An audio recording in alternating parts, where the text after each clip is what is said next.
迎回来刘大年房地产。我们今天呢要来深入的探讨一下 mold。我们今天也请到一个很专业的mold 的检查人员，跟我们分享一下他的经验，还有什么方法可以避免霉菌在家里出现的这个问题。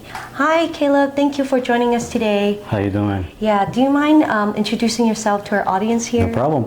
Hello, how you doing? My name is Caleb Galloso, and I own a water damage restoration company here in Las Vegas. We've been doing this for more than 15 years now. So thank you, Caleb. We're a real estate company, and so we manage a lot of properties. And most of our homeowners, they might have questions. They want to know about, mold and how to prevent them. So I have some questions here. Do you mind answering them for me? No problem. Yes, I will try my best. Thank you. So what are the most common types of mold we might find in a home? The most popular mold spores or types of mold that people found on homes are Aspergillus, Penicillium, and Stachybotrys. And so let's go ahead and talk about Aspergillus. Aspergillus they can be found on plants. They also found Aspergillus in indoor homes, and a big amount of Aspergillus can cause some allergies reaction, skin irritation, the people can have like bleeding nose as well. And and let's go ahead and talk about penicillium. Penicillium is also it's very easy to detect. Okay. Is the mold that it has multiple colors. There's yellow and greenish mold. Penicillium is also found on cheese. It's also the same reactions. I mean, you can have an allergy reaction. You can have a irritation. Can produce asthma on kids. If you already have asthma, it can make it worse. But let's go ahead and now talk about the worst mold spores that can be found on properties. And is the most famous mold is the black mold, which is Stachybotrys. It has the same symptoms, but it can have also headaches, the same allergies, reactions. Worst case scenario, it can produce cancer in people's lungs. So you have to be careful when you actually detect, or if another company detect black mold, you have to actually take care of it right away. So wow, after hearing that, I think that mold can be really serious to humans' health.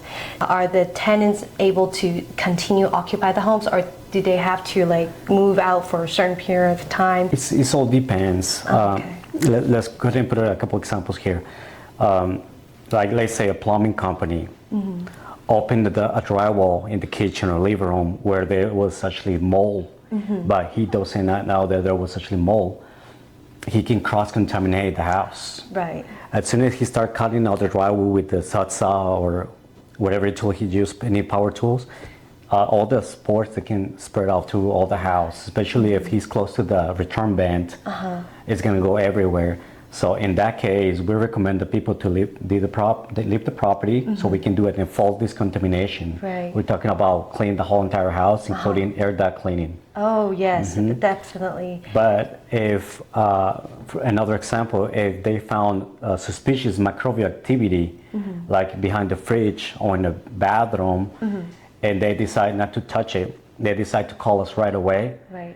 In that case, we can just seal that one area with the problem, and then that way they don't have to leave the property, because we're gonna seal the vents, the air duct vents. Right. We're gonna put a containment with zippers, negative air fans. We're gonna put it under negative air pressure, and that way they can just stay in the property until we get this bathroom or kitchen done completely. Right. So how long is the process usually to remediate? Depends on the size of the project, but if it's just like a single bathroom, let's say we have to tear out the whole shower, it's gonna take like between 3 or 4 days max. Got it. You have to take out the drywall, or is there like other way you can remove the mold? No, like mostly of the time, you have no choice but just removing all the materials that are affected, because if it's already on the drywall, if you just try to like clean it with a little bit of bleach, the mold is not gonna go anywhere. It's gonna stay there. Oh yeah. So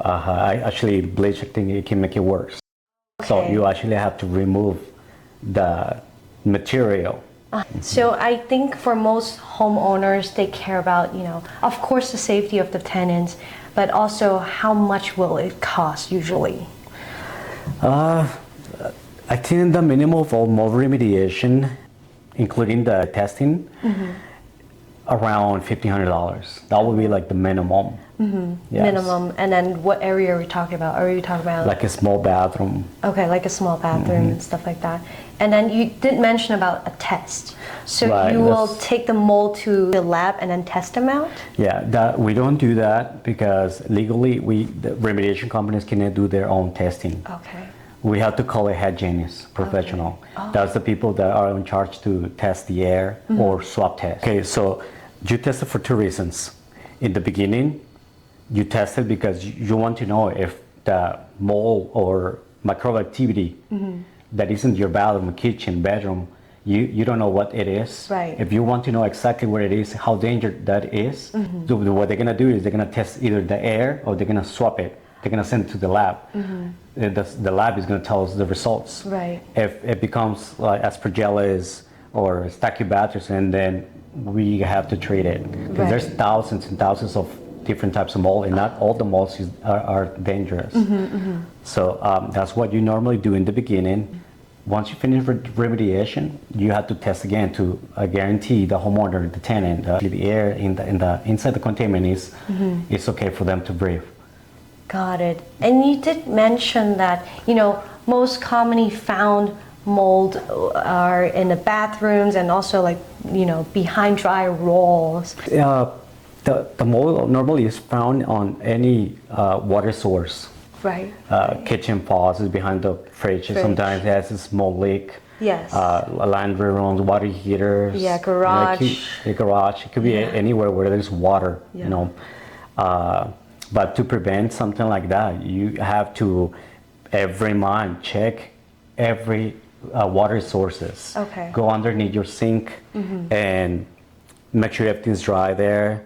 Go on the water heater, make sure nothing's leaking. If the water heater is rusted already, don't think about it twice. Don't just go ahead and replace it. Right. The hoses from the washing machine has a warranty, and when the warranty expires, they can just burst at any time. So you need to be careful with that.